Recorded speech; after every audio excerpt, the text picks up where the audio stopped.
चलो भाई, कौन सा टॉपिक चल रहा था घर का? तापमिति। कौन सा चल रहा था? तापमिति, थर्मोमेट्री। समझाया था कि ताप क्या है। ताप किसी वस्तु का वह भौतिक गुण होता है जिससे ये पता चलता है कि कोई वस्तु किसी अन्य वस्तु के साथ तापीय साम्य में है अथवा नहीं। तापीय साम्य का मतलब होता है कि जब दो वस्तुओं के ताप समान होते हैं तो क्या होता है कि इसका मतलब होता है कि जब दो वस्तुओं के ताप समान होते हैं तो दोनों वस्तुएं तापीय साम्य में कहलाती हैं। ठीक है। ताप किसी वस्तु का क्या है? वह भौतिक गुण है, यानी क्वालिटी है, जिससे ये पता चलता है कि कोई वस्तु किसी अन्य वस्तु के साथ तापीय साम्य में है अथवा नहीं। जब दो वस्तुओं के ताप समान होते हैं तो उनके ताप बराबर होते हैं। दूसरे शब्दों में कह सकते हो कि ताप किसी वस्तु के ठंडेपन या गर्माहट की माप है। फिर बात आती है कि अणुगति सिद्धांत के अनुसार कि जो किसी वस्तु का जो ताप है, अणुगति सिद्धांत के अनुसार किसी वस्तु का जो ताप है वो अणुओं की औसत गतिज ऊर्जा पर निर्भर करता है। अणुओं की औसत गतिज ऊर्जा जितनी ज्यादा होगी उस वस्तु का ताप भी उतना ज्यादा होगा, और अणुओं की औसत गतिज ऊर्जा जितनी कम होती है उस वस्तु का ताप भी उतना कम होता है। तो इसको तुम आराम से पढ़ सकते हो। ताप की अवधारणा क्या है, मतलब आप जानते क्या हो ताप के बारे में? तो क्या जानते हैं? ताप किसी वस्तु का वह भौतिक गुण है जिससे ये पता चलता है कि कोई वस्तु किसी अन्य वस्तु के साथ तापीय साम्य में है अथवा नहीं। जब दो वस्तुएं तापीय साम्य में होती हैं तो उनके ताप कैसे होते हैं? समान होते हैं। और दूसरे शब्दों में कह सकते हैं किसी वस्तु का या किसी वस्तु की गर्माहट या उसमें ठंडेपन की माप को भी हम ताप कह सकते हैं। अणुगति सिद्धांत के अनुसार किसी वस्तु का जो ताप होता है उसके अणुओं की औसत गतिज ऊर्जा पर निर्भर करता है। उसके अणुओं की औसत गतिज ऊर्जा पर निर्भर करता है। अब अणुओं की अगर गतिज ऊर्जा ज़्यादा हो जाए तो वस्तु का ताप भी बढ़ जाता है, और अणुओं की औसत गतिज ऊर्जा घट जाए तो वस्तु का ताप भी घट जाता है। बात समझ में आई? नहीं आई? चलिए आगे देखते हैं। ताप को मापने के विभिन्न पैमाने। ताप को मापने के विभिन्न पैमाने। बात आती है भाई ताप को मापने के पैमाने की जरूरत क्यों पड़ी? भाई टेम्परेचर है तो टेम्परेचर को एक नंबर के बेस में रिप्रेजेंट करने के लिए एक पैमाने की जरूरत पड़ी। मान लो पहले किसी भी वस्तु का टेम्परेचर अगर आपको पता नहीं है तो अंदाजा तो लगाएंगे नहीं कि कितना टेम्परेचर है। तो ताप के मापने को, ताप का सही मेजरमेंट करने के लिए या फिर टेम्परेचर का नंबर, टेम्परेचर को एक नंबर की फॉर्म में बताने के लिए एक पैमाने की जरूरत हमको पड़ी। एक पैमाने की जरूरत हमको पड़ी। तो ताप के पैमाने को बनाने के लिए पदार्थ की क्या अवस्थाएं चुनी गई? दो। कितनी अवस्थाएं? दो। एक गलते हुए बर्फ की अवस्था और दूसरी उबलते हुए जल की अवस्था। गलते हुए बर्फ की अवस्था को बोला उन्होंने हिमांक बिंदु, और जलते हुए बर्फ की अवस्था को क्या बोला? भाप बिंदु। और इन दोनों मानों के अंतर को, मतलब भाप बिंदु को और हिमांक बिंदु को, भाप बिंदु को और हिमांक बिंदु के मानों को, अंतर को 100 मतलब जो भी बराबर बराबर भाग बने उनको बराबर बराबर भागों में बांट दिया। तो जब भी थर्मामीटर आप देखोगे तो उसमें खाने लिखे होते हैं वो सब बराबर बराबर होते हैं। ठीक है। और प्रत्येक भाग, उसमें पूछा जाता है कि प्रत्येक भाग कितने डिग्री को व्यक्त करता है। प्रत्येक भाग कितने डिग्री को व्यक्त करता है? तो प्रत्येक भाग कितने डिग्री को? 1 डिग्री को व्यक्त करता है। तो इसको पढ़ो ध्यान से। किसी वस्तु के ताप को संख्यात्मक रूप से बताने के लिए, संख्यात्मक रूप से व्यक्त करने के लिए एक पैमाने की आवश्यकता होती है। ताप के पैमाने को बनाने के लिए पदार्थ की 2 अवस्थाएं चुनी गई हैं। कितनी अवस्थाएं? 2 अवस्थाएं चुनी गई हैं। इनमें से एक क्या थी? गलते हुए बर्फ की अवस्था, और दूसरी उबलते हुए जल की अवस्था है। उबलते हुए किसकी अवस्था? गलते हुए बर्फ की अवस्था को क्या बोला? हिमांक बिंदु। और उबलते हुए जल की अवस्था को क्या बोला? भाप बिंदु कहते हैं। ठीक है। इन दोनों बिंदुओं के मानों को, इन दोनों बिंदुओं के मानों को बराबर बराबर भागों में बांट देते हैं, और प्रत्येक भाग 1 डिग्री को व्यक्त करता है। और ताप को मापने के लिए निम्नलिखित कितने पैमाने बनाए गए? 4। ताप का मेजरमेंट करने के लिए कितने पैमाने बनाए गए? 4। सबसे पहला है सेल्सियस पैमाना। सबसे पहला है कौन सा? सेल्सियस पैमाना। सेल्सियस पैमाना क्या था कि इस पैमाने पर उन्होंने हिमांक बिंदु को 0 डिग्री सेल्सियस पर और भाप बिंदु को 100 डिग्री सेल्सियस पर माना। हिमांक बिंदु को 0 डिग्री सेल्सियस पर और भाप बिंदु को 100 डिग्री सेल्सियस पर माना। अब 100 डिग्री सेल्सियस में से आप 0 डिग्री सेल्सियस को माइनस करोगे तो 100 ही आएगा, और इन दोनों मानों के अंतर को 100 बराबर बराबर भागों में बांट दिया, और प्रत्येक भाग 1 डिग्री सेल्सियस को व्यक्त कैसे पढ़ोगे? इस प्रकार, यानी इस पैमाने को, ये इस पैमाने पर हिमांक बिंदु को 0 डिग्री सेल्सियस पर और भाप बिंदु को 100 डिग्री सेल्सियस पर माना जाता है, और इन दोनों मानों के अंतर को 100 बराबर बराबर भागों में बांट दिया। 100 कैसे आया? 100 में से कितना घटा दो? 100 में से 0, तो 100 बराबर बराबर भागों में बांट दिया जाता है, और प्रत्येक भाग 1 डिग्री को व्यक्त करेगा, 1 डिग्री सेल्सियस को व्यक्त करेगा। नेक्स्ट है सेकंड में फ़ारेनहाइट पैमाना। कौन सा पैमाना? फ़ारेनहाइट पैमाना। फ़ारेनहाइट पैमाना क्या है? सुनिए,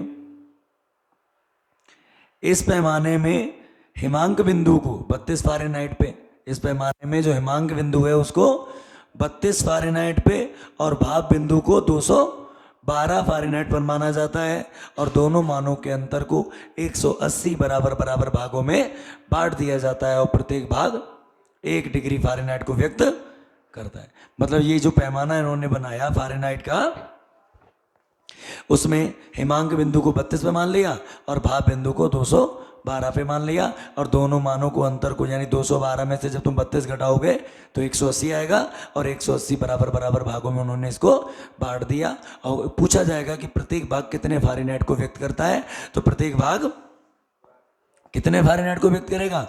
सर 1 डिग्री फ़ारेनहाइट को व्यक्त करेगा। बात समझ में आई? चलिए आगे देखो, केल्विन पैमाना। केल्विन पैमाना क्या था? इस पैमाने में हिमांक बिंदु को किस पे माना? हिमांक बिंदु को किस पे माना? 273 केल्विन पे, और भाप बिंदु को 373 केल्विन पर माना जाता है, और इन दोनों मानों के अंतर को कितने बराबर भागों में? 373 में से आप 273 घटाओ, 100 बराबर बराबर भागों में बांट दिया जाता है, और प्रत्येक भाग 1 डिग्री केल्विन को व्यक्त करता है। बात समझ में आई? जी पढ़ा चुके हैं, इसलिए आराम से समझ लो, कोई दिक्कत नहीं है। र्यूमर पैमाना। इस पैमाने में हिमांक बिंदु को याद रखिएगा 0 डिग्री र्यूमर पर, और भाप बिंदु को 80 डिग्री र्यूमर पर माना जाता है, और दोनों मानों के अंतर को 80 बराबर बराबर भागों में बांट दिया जाता है। हंसने की जरूरत नहीं है, ना तो मार कितने भी टाइम पड़ सकती है, ठीक है।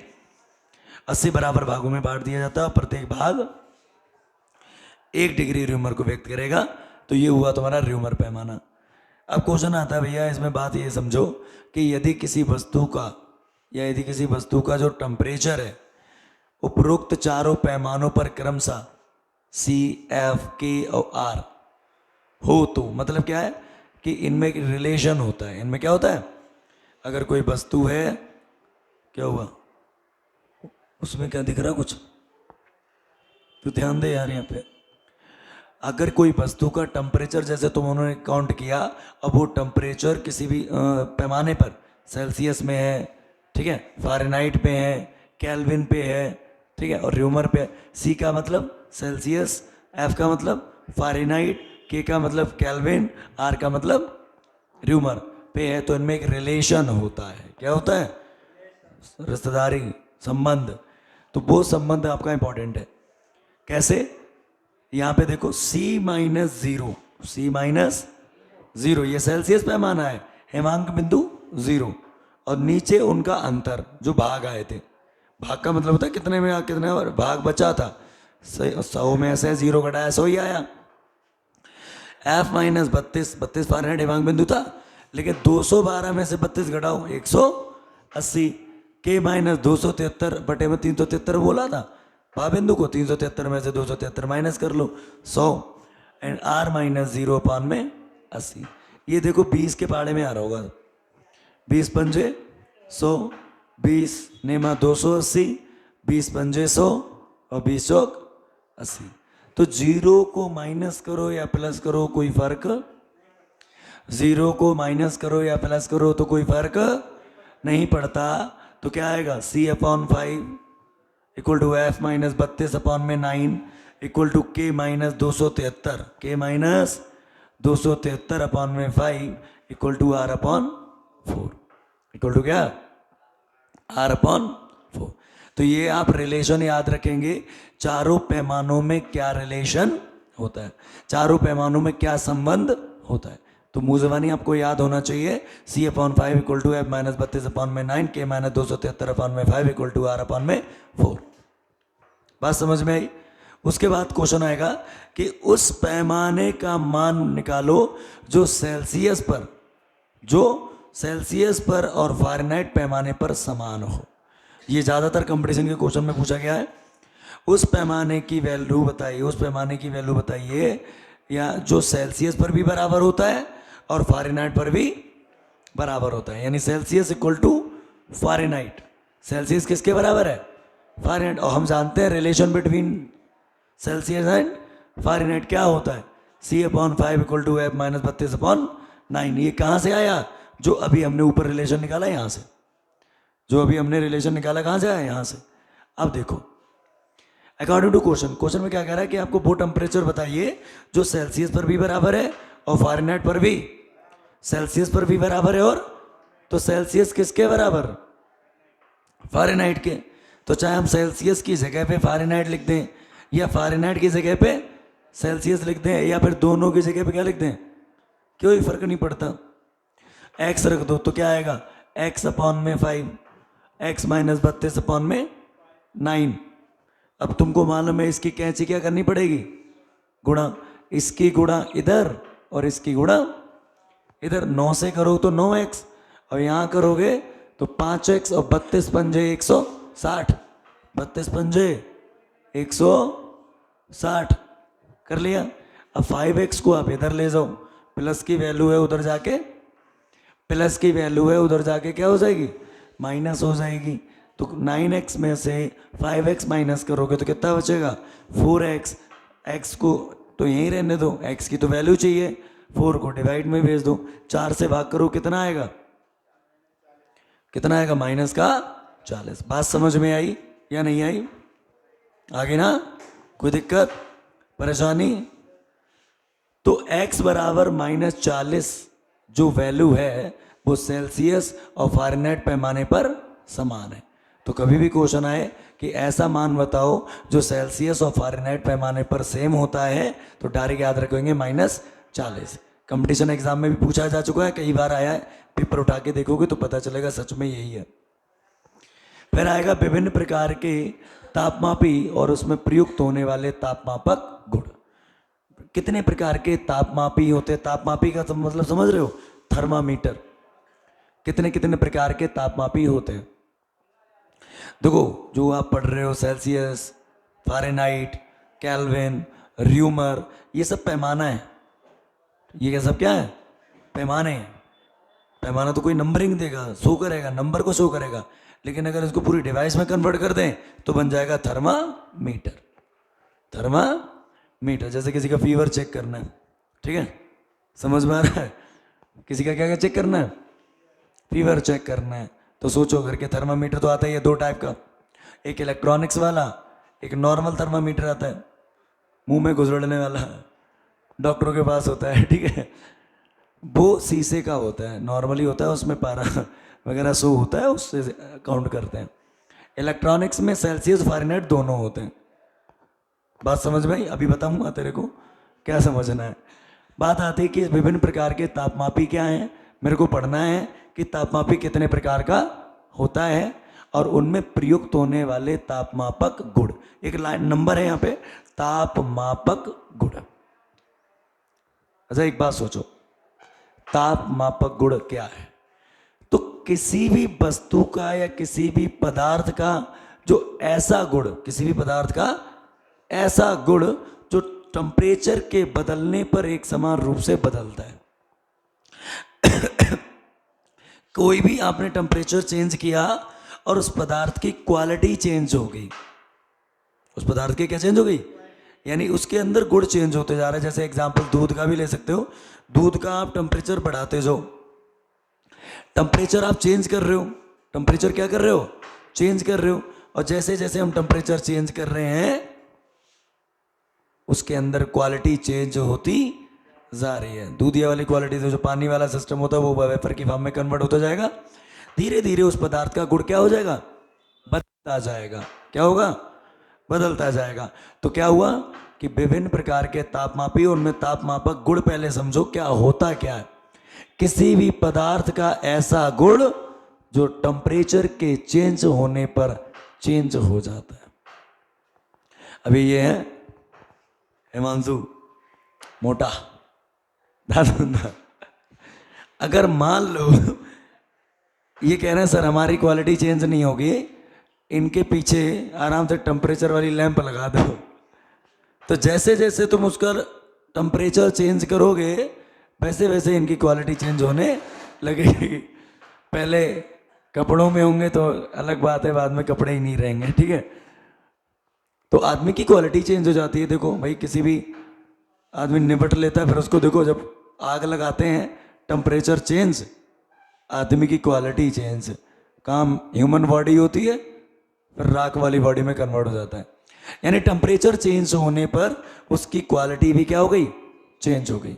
नेल्सन मंडेला, ध्यान दे बेटा, क्योंकि ये वीडियो तुम्हारे घर तक भी पहुंचेगी और मैं साफ साफ बात कह दूंगा कि तुम्हारी औलाद पढ़ती नहीं है।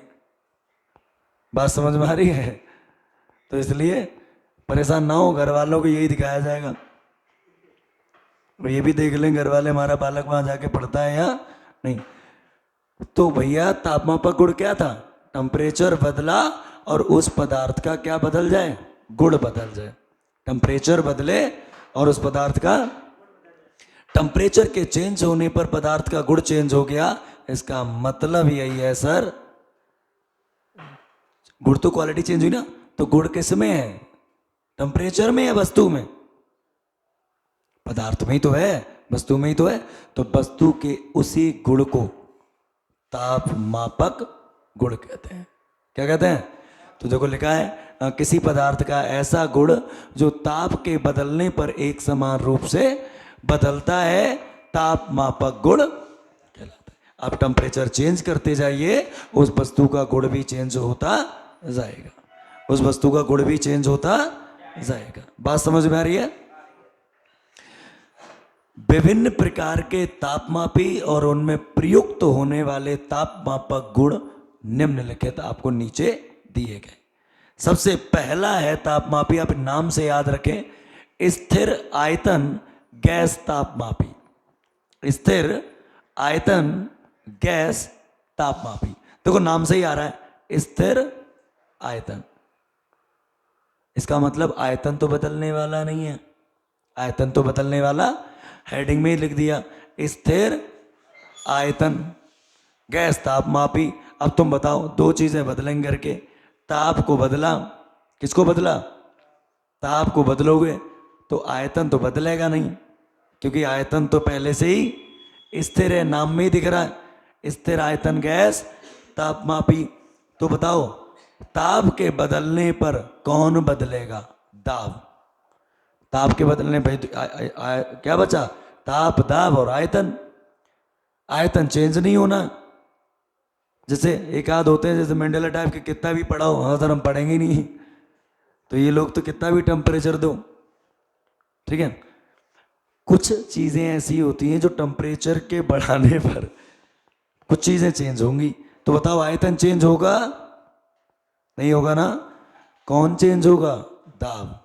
तो इस तापमापी में किसी वस्तु का जो ताप बढ़ाने पर या किसी गैस का ताप बढ़ाने पर उसका दाब एक समान रूप से बदलता है। कौन बदला, ताप या दाब, दाब बदला, ठीक है। तो इसलिए इसका नाम पड़ गया स्थिर आयतन गैस तापमापी। तो इस तापमापी में किसी वस्तु, यह ध्यान रखिएगा, इस तापमापी में स्थिर आयतन पर, आयतन का स्थिर का मतलब होता है कि बेटा 5 लीटर का सिलेंडर है तो 5 ही लीटर वाला लेना है, 14 लीटर का सिलेंडर है तो। अब ऐसा नहीं कि सिलेंडर को जब हमने टेम्परेचर दिया सिलेंडर इतना बड़ा हो गया, हो नहीं सकता सर, क्योंकि हेडिंग में ही लिखा है स्थिर आयतन गैस ताप मापी। अब कोई बोतल है तो बोतल अगर 600 ग्राम की है तो बोतल का तो आयतन चेंज होगा नहीं, आयतन चेंज होगा नहीं। अब इसमें आग ही लगा दो, इसमें क्या लगा दो, आग ही लगा दो, तो उसका दाब क्या होता है, बदलता रहता है जैसा जैसा आप टेम्परेचर बढ़ाते हैं। भाप का इंजन आपने देखा होगा, अरे जेम्स वार्ड वाली का स्टोरी यार। अब बताओ उस पतीले का साइज तो बदला नहीं, आयतन तो स्थिर ही रहा ना। जैसे जैसे उसने उसमें नीचे आग लगाई, टेम्परेचर बढ़ाया, उसका जो प्रेशर था पानी का वो उसी हिसाब से बढ़ते जा रहा है। जितनी आग लगाओ, अभी दूध को गर्म करो, अब ऐसा तो नहीं कि तुम्हारा भगोना बढ़ता जाएगा, वो थोड़ी बढ़ता है, वो तो उतना ही रहेगा। जो भी बर्तन है, बर्तन का आयतन तो निश्चित रहता है, लेकिन जैसे ही हम उसमें टेम्परेचर बढ़ाते हैं, उसका टेम्परेचर बढ़ाओ, तो तुमने देखा होगा दूध का प्रेशर अपने आप बढ़ने लगता है। क्या करने लगता है, बढ़ने लगता है। टेम्परेचर बढ़ाया, प्रेशर बढ़ गया, यानी दाब बढ़ गया। क्या बढ़ने पर, ताप के बदलने पर प्रेशर एक समान रूप से बदलता है, और यही है स्थिर आयतन गैस ताप मापी। बात समझे, आयतन स्थिर है और आप टेम्परेचर बढ़ाओ, आयतन स्थिर है और आप क्या बढ़ाओ, टेम्परेचर को बढ़ाइए। नेल्सन मंडेला, तो टेम्परेचर बढ़ाने पर क्या चेंज हो रहा है, दाब चेंज हो रहा है, और एक समान रूप से चेंज होता है। तुमने देखा होगा जैसे हम सिलेंडर से नीचे से उसकी गैस बढ़ाते हैं, उसका प्रेशर उसी हिसाब से बढ़ता है, ऊपर की तरफ आता है, दूध नहीं आता। और जैसे ही टेम्परेचर कम करते हैं, प्रेशर अपने आप नीचे चला जाता है, नहीं चला जाता। ये तो प्रैक्टिकली एग्जाम्पल है, और अगर यकीन ना हो तो दूध रखा हुआ उधर से प्रैक्टिकली आप यूज भी कर सकते हैं। बस ध्यान रखना दूध बाहर ना निकले, अगर बाहर निकल गया तो तुम्हें कोचिंग से निकाल दूंगा, है जेम्स वार्ड बना दूंगा एक एक को। बात समझे, पहला तापमापी समझ में आया कि नहीं आया, आ गया। दूसरा पारे का तापमापी, कौन सा तापमापी, पारे का तापमापी। ये देखो बड़े बहुत बढ़िया है। इस तापमापी में पारे के स्तंभ की लंबाई, पारे के स्तंभ की लंबाई ताप के बदलने पर एक समान रूप से बदलती है, ताप के बदलने पर एक समान रूप से बदलती है। क्या मतलब है, नहीं समझे, हम बताते।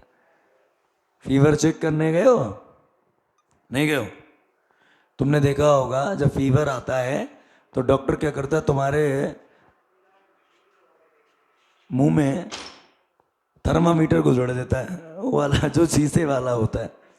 अब मान लो हमारे शरीर का टेम्परेचर जितना ज़्यादा, तो वो थर्मामीटर से कैसे चेक करता है, तो उसके अंदर जो पारे की जो लंबाई होती है, हल्की सी लाइन होती है थर्मामीटर में, और उसमें पारा भरा हुआ होता है। क्या भरा हुआ होता है, पारा। क्या भरा हुआ होता है, पारा। और क्या करते हैं कि जितना ज़्यादा, मान लो ये भाई साहब ज़्यादा ही तेज बुखार है, ठीक है, तो उसमें थर्मामीटर में पारा होता है, पारा धीरे धीरे धीरे धीरे ऊपर बढ़ने लगता है। जैसा टेम्परेचर ज़्यादा, मतलब जितना शरीर का टेम्परेचर बढ़ता जाता है, पारे की लंबाई भी बढ़ती जाती है, और पारे की लंबाई रुक जाती है 98.6 पे, या अगर सेल्सियस पैमाना है तो 38 पे। और जैसे जैसे तुम उसको गर्म करते जाओगे, स्तंभ की लंबाई बढ़ती जाएगी। केमिस्ट्री लैब में ये होता है, केमिस्ट्री लैब में ये सिखाया जाता है कि जैसे सांद्र सल्फ्यूरिक अम्ल को गर्म करते हैं और उसमें थर्मामीटर डाल देते हैं, उसमें क्या डाल देते हैं, अब थर्मामीटर में पतली सी लाइन होती है, उसमें पारा भरा हुआ होता है। अब जैसे जैसे तुम मान लो उसको गर्म कर रहे हो, टेम्परेचर बढ़ रहा है, टेम्परेचर जैसे बढ़ेगा उस पारे की लंबाई ऊपर की तरफ बढ़ती जाती है। जैसे जैसे टेम्परेचर बढ़ेगा वैसे वैसे उसकी लंबाई, यानी टेम्परेचर के बढ़ने पर पारे के स्तंभ की लंबाई बढ़ रही है। ना तो तुमने वो मूवी देखी भी होगी, वेलकम बैक, कंट्रोल मजनू वाली, उसमें दिखाया गया है थर्मामीटर की स्पीड, उधर लड़ाई हो रही है, वो कहते हैं कंट्रोल मजनू, थर्मामीटर ही फट जाता है, इतनी लंबाई उसकी बढ़ती चली जाती है, बढ़ती चली जाती है एंड तक। यानी थर्मामीटर में जो पारे के स्तंभ की लंबाई है बहुत हाई हो जाती है। कहते हैं थर्मामीटर फटेगा, लेकिन थर्मामीटर फटेगा, वो सब फेक दिखाते हैं। तो टेम्परेचर बढ़ा तो पारे के स्तंभ की लंबाई भी बढ़ गई। टेम्परेचर बढ़ने पर पारे के स्तंभ की लंबाई बढ़ गई। बात समझ में आई? तो पारे का तापमापी क्या है? इस तापमापी में पारे के स्तंभ की लंबाई टेम्परेचर के बढ़ने पर एक समान रूप से बढ़ती है। टेम्परेचर के बढ़ने पर एक समान रूप से बढ़ती है या बदलती है। मतलब एक ही है, अगर टेम्परेचर कम है तो लंबाई नीचे कम होती जाएगी, टेम्परेचर ज्यादा तो लंबाई बढ़ती जाएगी। बात समझ में आई या नहीं आई? हाँ या ना? बढ़े आगे। प्रतिरोध तापमापी कौन सा? थर्ड में है प्रतिरोध तापमापी। नाम से ही आ रहा होगा। प्रतिरोध जानते हो क्या होता है? नहीं जानते? प्रतिरोध का मतलब देखो हम बताते हैं। जैसे किसी भी सर्किट में विद्युत धारा प्रवाहित हो रही है, कोई भी विद्युत धारा प्रवाहित हो रही है, मान लो कोई इलेक्ट्रॉनिक्स डिवाइस है और उसमें क्या प्रवाहित हो रही है? विद्युत धारा प्रवाहित हो रही है। तो विद्युत धारा के मार्ग में आने वाली रुकावट को प्रतिरोध कहते हैं। नाम से ही उसका समझ में आ रहा होगा, विरोध या प्रतिरोध। कोई भी इंसान किसी चीज का विरोध करता है, इसका मतलब उसके मार्ग में क्या उत्पन्न कर रहा है? रुकावट। क्या उत्पन्न कर रहा है? रुकावट। जैसे यहाँ पे क्लास में मंडेला, अगर मान लो कोई बालक पढ़ना चाह रहा है और ये क्या करे? रुकावट उत्पन्न करे, तो इन्हें उठा के कहाँ फेंक दिया जाए? बाहर।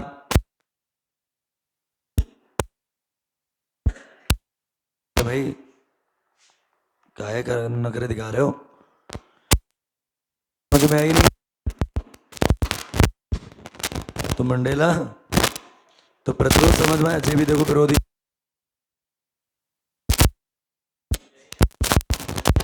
एक मिनट, इसको विरोध ज्यादा समझ में आ गया। इतनी बात समझ में आई कि नहीं आई? देखो माइक भी क्या करने लगा? विरोध करने लगा। समझे? एग्जाम्पल दिया उस पर, बोले जी क्या कम है। तो किसी भी तार में अगर धारा प्रवाहित हो रही है, किसी भी परिपथ में धारा प्रवाहित हो रही है, तो उसके मार्ग में जो रुकावट उत्पन्न होती है, उसी रुकावट को क्या कहते हैं? प्रतिरोध। ठीक है। लेकिन यहां पे क्या होता है? अब एक बात सोचो, अब मान लो जो भाई साहब हमारे यहाँ पढ़ रहे हो, ठीक है, अब तुम किसी को इतना टेम्परेचर देते जाओगे, एक दिन क्या करने लगेगा? विरोध करने लगेगा। कहेगा यार हमारा ही रोज एग्जाम्पल ले लेते हो। ठीक है। मंडेला क्लास में प्रतिरोध उत्पन्न कर रहा है।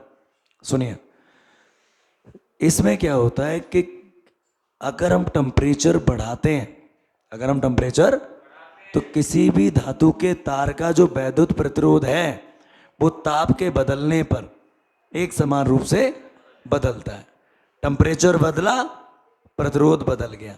टेम्परेचर फिर चेंज हुआ, प्रतिरोध फिर चेंज हुआ।